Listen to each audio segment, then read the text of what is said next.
Welcome to Season 2 of the Santam Insure Your Future Money Bootcamp with me, Mapalo Makhu. And me, Maya Fisher-French. We invite you to join our money conversations and use these discussions as motivation and information to kickstart your own personal financial transformation. Now, in the last episode, we spoke about how to become a homeowner. We spoke about one of our mentees that is buying a home and how to budget and prepare for that. But of course, that does mean taking on debt, and it does mean having a good credit score. Absolutely, Maya. And so today we have Brian Mphakoanyane from Summit Financial. They are a financial wellness company that also does debt review. So we'll be looking at the pros and cons of debt review. Yeah, we're going to be looking at all aspects of credit and how to take that on. So welcome, Brian. Thank you so much, and thank you for having me. So let's kickstart with understanding your credit score, and also what do we mean by good and bad debt, Brian? Credit score is a summary or it's a 3-digit number that summarizes basically your credit worthiness, which is determined by your payment behavior. It is determined by the number of credits that you have or number of credits that you take on, also determined by the length of credit. So that particular summary is what shows your credit worthiness to the credit providers.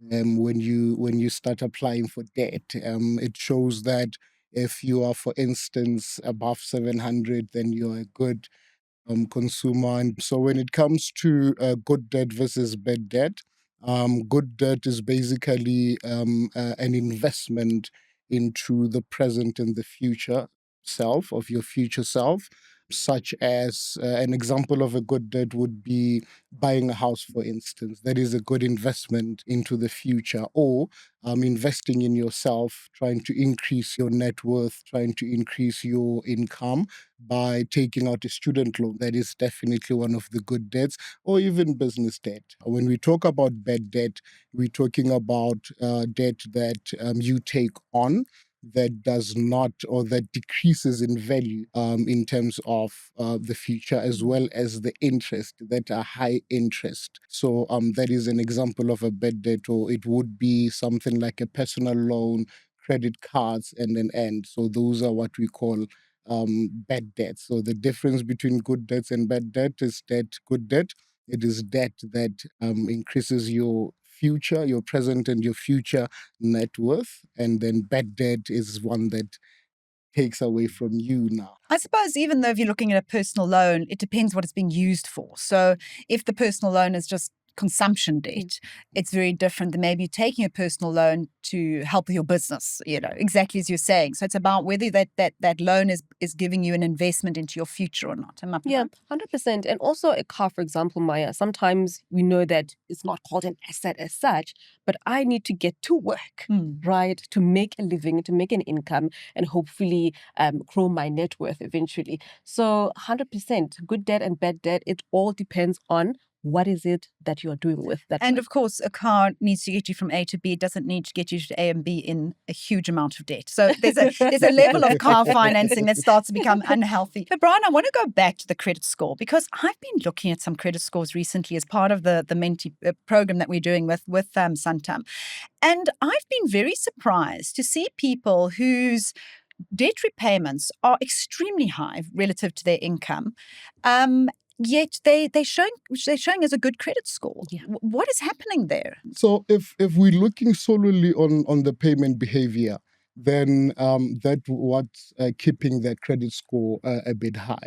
For instance, a person could be sitting at a DI ratio, for instance, of over 60-70%, meaning the amount you pay back towards your debt is more than what you have. But the fact of the matter is you're paying it on time every month. And that is what the credit providers are looking for. So as much as you are able to pay your debts on time every month without any skipping any payments, then it should keep your credit score at a stable place. So basically, they will look. So your repayments will have one of the biggest impacts on your credit score. Definitely. But then I suppose it's up to the credit provider to decide whether or not to extend you more credit. Yeah, 100%, Maya. And it's exactly what we're dealing with one of the mentees. All her income, down to the very last cent, Maya. And I'm not talking about her paying school fees for kids, groceries, and the things that you need to live. All of her salary goes to paying debt: the car, the house, credit card, and personal loan. She's able to pay them every single month, and her credit score is brilliant. And yet, after that, she doesn't have any money to buy groceries, for example. So now she has to chip in and ask family.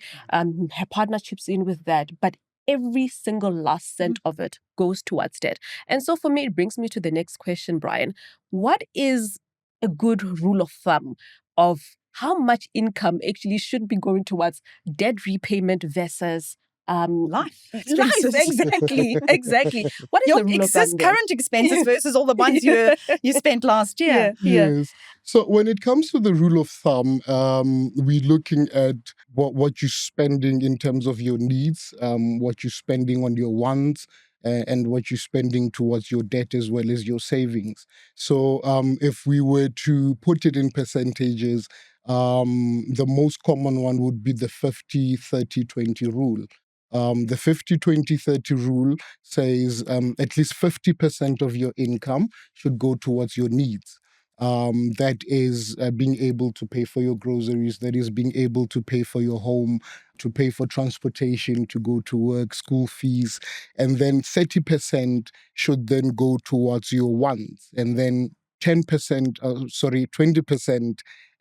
should then be divided between your debts as well as your savings. So that is what the rule of thumb in most cases refers to.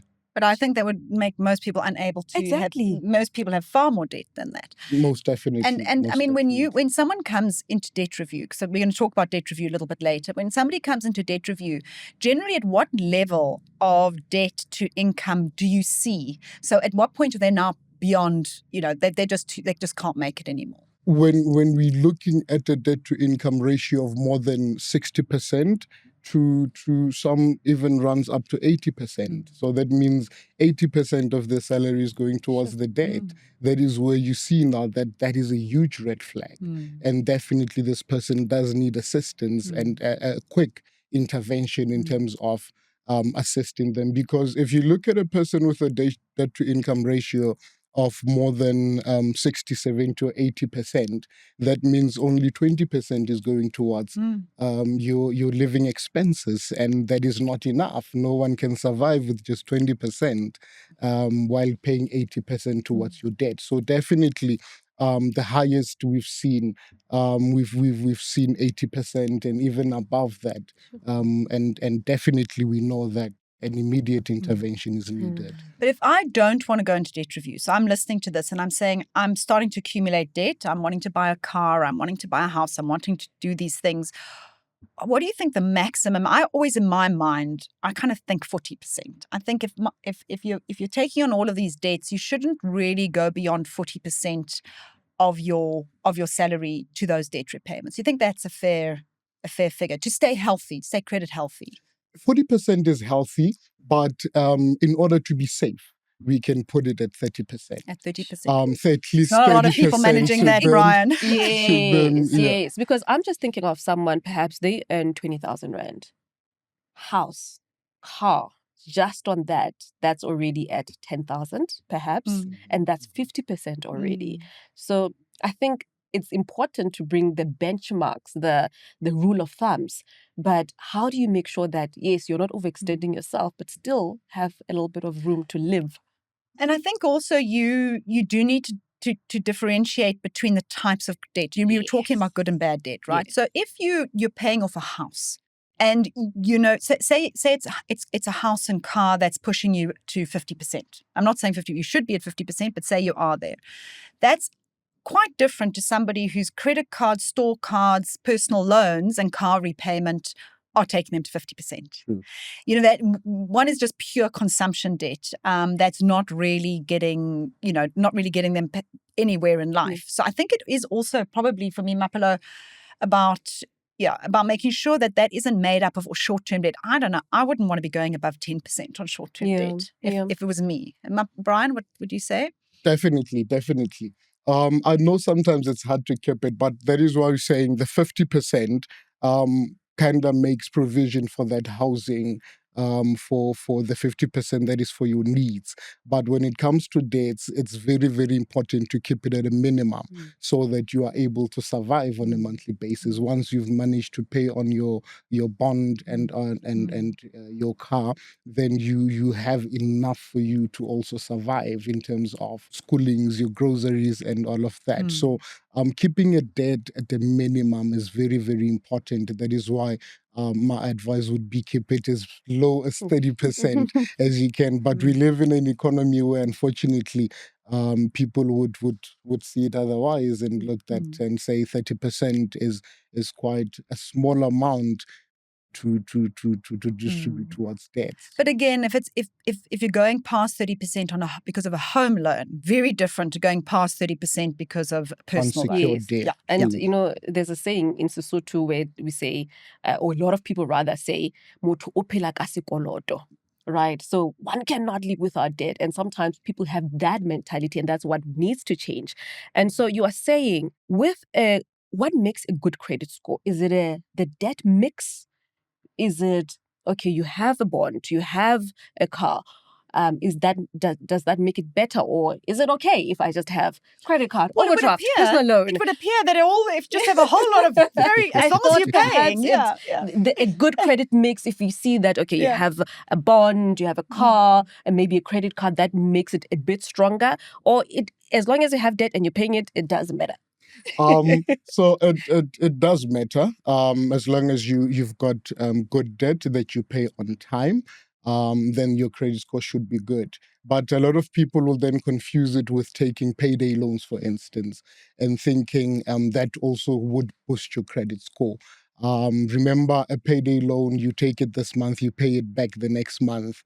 And some people now get into a cycle where they are unable to survive without that payday loan, and it becomes a monthly thing. So when that is the case, then it shows desperation when it comes to the credit providers if you want to accumulate things like assets. So it means you cannot survive with your salary. So not all debt is good debt. And not all mixes will definitely put your credit score at a high. We need to mix it with proper good debt, such as a cap on a personal loan here and there, a cap on a credit card here and there. Home loan definitely is part of the good ones. But remember, what determines your credit score is also the payment behavior. That is the most important part of it. That is what the credit providers want to see. As long as the payment behavior is good, you're able to pay on time every month, then your credit score should be good. That's a propensity to pay. It's quite interesting because it's psychological. Yes. So you will have people, it doesn't actually matter how much you earn. Some people believe in paying their debts and some people do not. And the credit provider wants to know, am I dealing with somebody who prioritizes debt repayment? And that's, I think, why payment history is so important. Yeah. But I like what Brian brought in, that a lot of people, even some of the mentees, are living on payday loans, right? And that eventually will hamper you if you go to a bank, for example, and now you're ready to buy a house. That behavior, they're going to take a look at it and say, well, if this person has to access payday loans just to survive, will she be able to pay her bond on time, in time, every single month? So I think also be aware of such things. Very good point. But I want to now talk a little bit about credit cards, Brian, because I'm picking up, and I have for now 3 or 4 years now, when we're dealing with people, seeing this credit card just ramping up. And of course, the problem with credit card debt is that you pay back so little of it. It's not like a personal loan. A personal loan, you take the personal loan and you know it's going to be paid off in 3 years or 5 years. It's there and you make your repayments. You have no plan to pay off your credit card. There is no plan to pay off a credit card because you only pay a small percentage every month. And I want to relate to you a story that I actually got a phone call last week from, we will not mention the bank. I have a credit card with them. It's just a basic entry-level credit card, which I use if I need to book a flight or something. So I don't really use it that much. And they said, hi, we would like to offer you a higher level, credit card, the benefit of which is that you will not have to pay back 5% of your outstanding balance, but only 3% every month. In other words, it'll take me longer to pay off the debt. I don't think people begin to understand that that is how credit cards work. True. And that is absolutely right. And I like when you're saying they called you to offer that. That is what most people fall in. That is a trap that most people fall into. They will tell you about these nice different benefits, the increase in terms of the limits, but we should be very, very careful of that. And as well as you mentioned something very important, paying the bare minimum on a credit card, we don't realize that the interest is compounding. Therefore, it will take you even longer, number one, to pay off the balance on the outstanding credit card. Number two, the interest keeps on rocking up sky high. So it's very, very important to look at your credit card, try to pay as much as you can on a monthly basis, or try to use it in such a way that you pay off the balance the very same month. Then you will be saving a lot when it comes to the interest and the balances that you would. Brian, I did some maths on it. So if I'm only paying off 3% of the balance and I have a 20,000 Rand credit card, say I owe 20,000 Rand on my credit card, I don't use it anymore. I stick it in the drawer, I don't use it, but I only pay back the 3%. Now remember, it's 3% on a reducing balance. So if it's 20,000, I'm paying back 600, but as it drops to 10,000, I pay back 300. So the repayment keeps reducing as well. It would take me 25 years to pay it off. 25 years. And this is what people don't realize. And this is what's being sold to them. I was being sold a credit card so that I could stay in debt for longer. Yeah. That's literally what the offer was. Yeah. Don't worry, an article will be written about it. But it worries me. And I must tell you, my son went to fetch his debit card from his bank. He's 21. He's a student. They would not give him his debit card until he had gone into his banking app. They'd had a look at his credit score and informed him that a credit card would boost his credit score. Yeah. He's 21. I'm sorry, guys. The way banks are pushing credit cards is not okay. It's not healthy. And please, they are not there to help you. And I actually am getting very angry with the banks now because I think that this pushing of credit cards I am seeing very visibly leading a lot of people into financial difficulty. And I think it's unethical, Maya. I showed someone that exact calculation that it's going to take you 20 years. And on top of that, instead of paying the 20,000, you're going to end up paying 53,000 Rand. It was? 53,000. 20,000 Rand credit card, you're going to end up paying 53,000 Rand. That is a lot of money. And I showed her the calculation. She was astounded. And now she started putting a little bit of money. And what I want to say, please do not take for granted putting in an extra 200 Rand. What you can do, makes a big difference. It makes a big difference. But now my question, Brian, is if you have credit card debt and you're finding it just unmanageable, is it a good idea perhaps to take on a consolidation loan? In most cases, I would say no.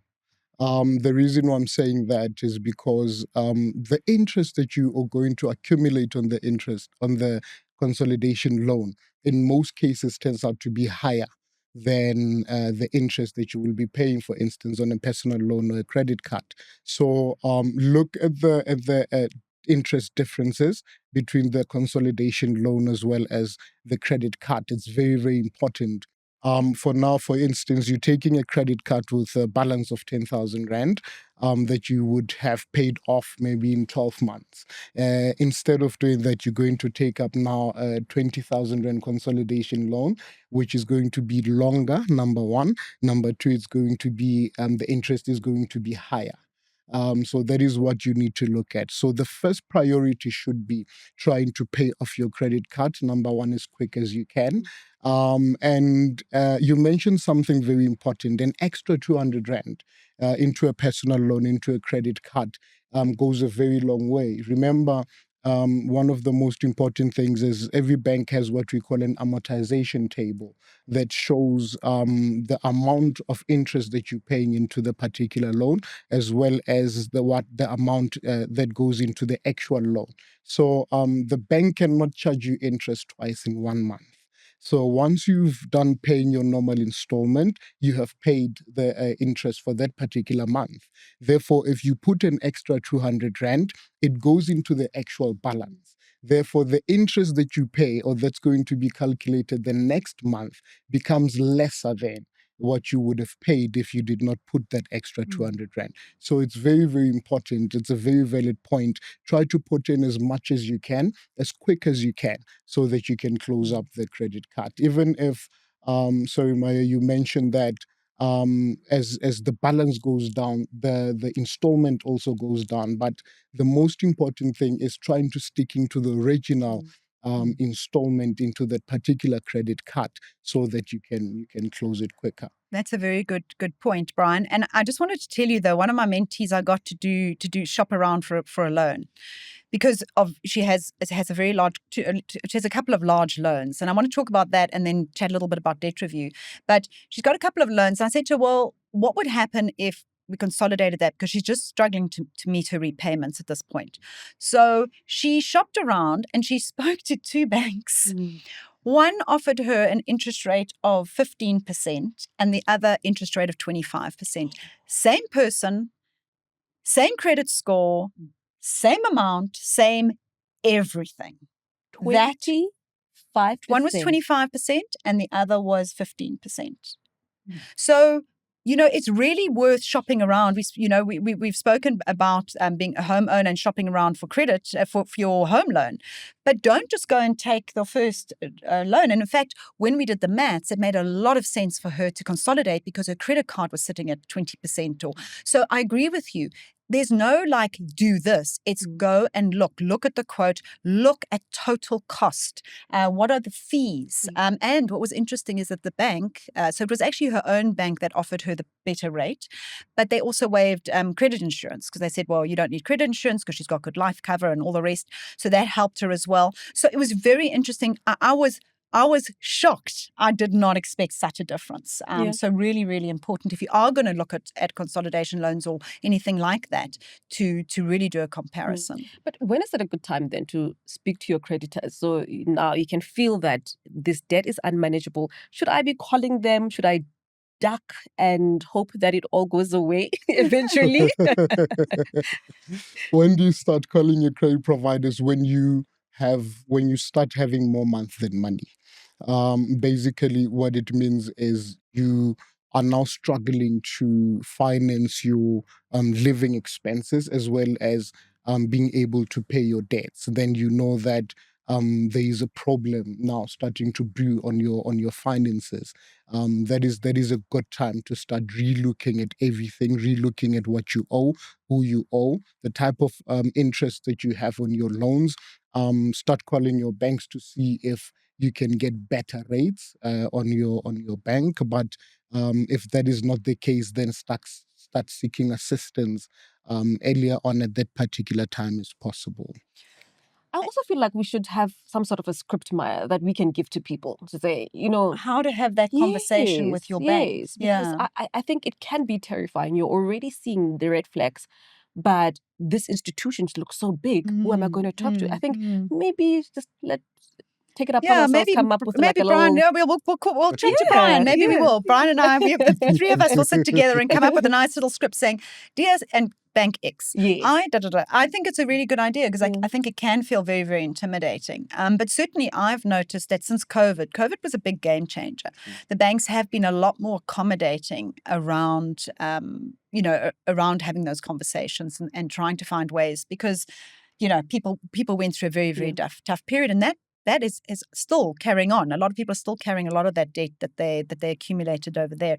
But I want to talk a little bit about debt review now. It's one of the reasons we also invited you on, because I've got a couple of people who I really can see will benefit from debt review.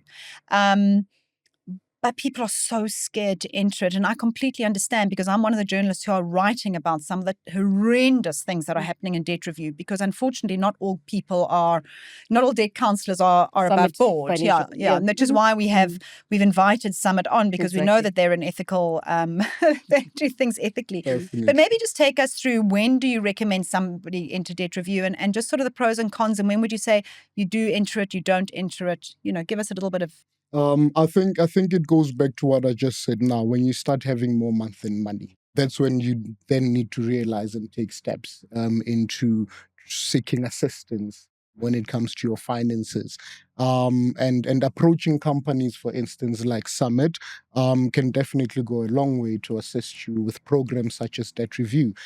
Debt Review is one of the programs that are there to assist over-indebted consumers who cannot afford to pay on their loans anymore, and who would also like to protect their assets, because Debt Review is also a safe space for people that have assets that are threatened, for instance, by the bank, that they will be repossessed. So Debt Review is one of the applications that can assist the consumer, number one, to pay off their debts at a lower rate, as well as at a lower installment. So it combines everything that you owe, and then you only pay one reduced installment towards all of your accounts.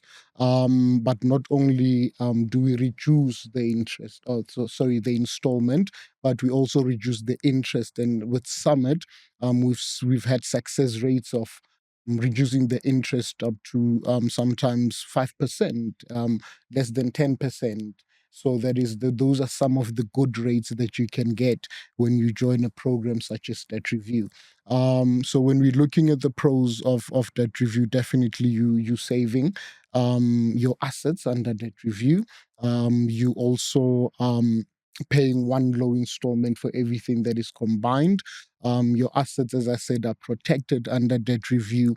The only thing that scares the people about joining Debt Review is the fact that you will not be able to accumulate any further debt while you are under the program. And I always say, if you go to a doctor, or if you come to me to assist you with your finances, and while I'm busy assisting you with your finances, you go and accumulate more and do the same mistakes that I'm trying to help you with, is it fair? And in most cases, the answer would be no. So that is why, while you are under the debt counseling program, you will not be able to get any further debt until you are done with the program. So that is the only downside of it that people see, that they won't be able to accumulate any further debt. But while you are under the program, you will be assisted, you will be protected. And the nice thing about Debt Review or debt counseling with Summit is that Summit, through the Foster Foundation, is the only company in South Africa that offers free debt counseling. Mm-hmm. So you don't pay any statutory fees when it comes to debt counseling. So you start paying your creditors from the first month. Wow. And that's why, Yeah. hence Brian's Yeah. on here, because I know about Yes. Foster, and they really have changed the model by saying Definitely. that you don't, because what often happens, this is another frustration, that people say, well, I've entered Debt Review, and they start getting letters from creditors saying you haven't paid, because for the first 2 months, it goes to paying the debt counseling and the legal fees. Yes. And so you only pay in month 3. And people are like, but I've entered this to pay off my debt, and now I haven't paid any debt for 2 months. And that creates also another really big sticking point for people. So I think that's been a very good innovation. Yeah.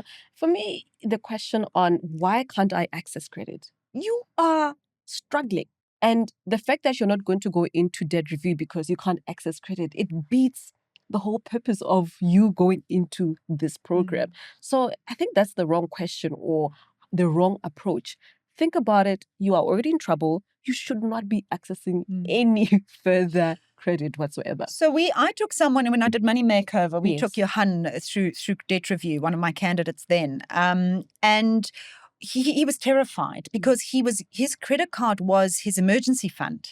And that's what people worry about. They don't have access to an emergency fund. So one of the first things we did was make sure that because he was in debt review and his repayments had been reduced, we put a little bit of that saving into an emergency fund immediately so that he was starting to build up an emergency fund whilst paying off his debt. And I think it's important to have that sort of dual approach because that's what people worry about. Life happens, and then what? Yeah. I don't have access to that credit line that I used to have. True. And the nice thing, you would be shocked that Summit offers that for every debt counseling individual that goes into debt counseling with Summit. So we've got what we call Summit Save. Summit Save is part of your installment, goes towards your Summit Save account. So while you are under debt counseling, a certain portion of your installment is being saved on your behalf for emergencies. So at any time, if you have an emergency, you are able to withdraw from that pocket to cover up those emergencies. Or when you are done with the debt counseling program and you never used your savings, that means that is your savings that are coming to you to start on a new slate. So definitely an emergency savings account is very important because we need to remember emergencies are also number one reason why people go into debt. And if we can help put aside for emergencies, then we are able to cover up those emergencies as they come. Remember, in emergency, I always say it's not something that comes and knocks and say, Brian, I'm coming to you next week or tomorrow. So we need to be prepared for such. We need to have an emergency savings account so that we are able to cover for those emergencies as they arise, and we don't have to run to machinistas, we don't have to run to credit cards, and so forth. You mentioned something very important earlier on, Maya, regarding COVID. During COVID, a lot of people also lost part of their income, and some people lost their jobs. And having a savings account now after COVID, we've seen that it's even more important. And one would ask, what is a healthy savings account? And we would say it's at least having 3 to 6 times your net salary saved into your account. So should anything threaten your job, should anything threaten your employment, you are able to survive for the next 3 to 6 months while you're looking for another job. So definitely emergency savings account is very, very important. And through Summit and debt counseling, we do have it automatically for anyone that joins through Summit Save. Fantastic. I actually didn't know about Summit Save. I knew about the waiving of the fees, but I didn't know about Summit Save. So I think that's really, really well done. Yeah, excellent. 100%. And I think for our listeners, we're going to leave Summit's details in the caption so that if you find yourself needing to go this route, they definitely can help you. Definitely a good option. But thank you so much, Brian, and thank you to our listeners. And Mapalo, in our next episode, we're going to be taking a little bit of a different view. We're going to be chatting to Lebo. She lives with a disability, and we're looking at how to manage your finances as a person with a disability. And we've got a financial planner working with us on that one as well. I'm quite excited about that conversation. I'm very excited, Maya, because, I've worked with the National Council of People Living with Disabilities, and giving financial education, you realize that you had to get someone who can interpret. You have to get a set specific cost. So what we consume on a normal day-to-day basis, there's added extra costs. Yeah. And for people living with disabilities, I think this is going to be a very, very informative podcast. Absolutely. So tune in for that as well. Thank you.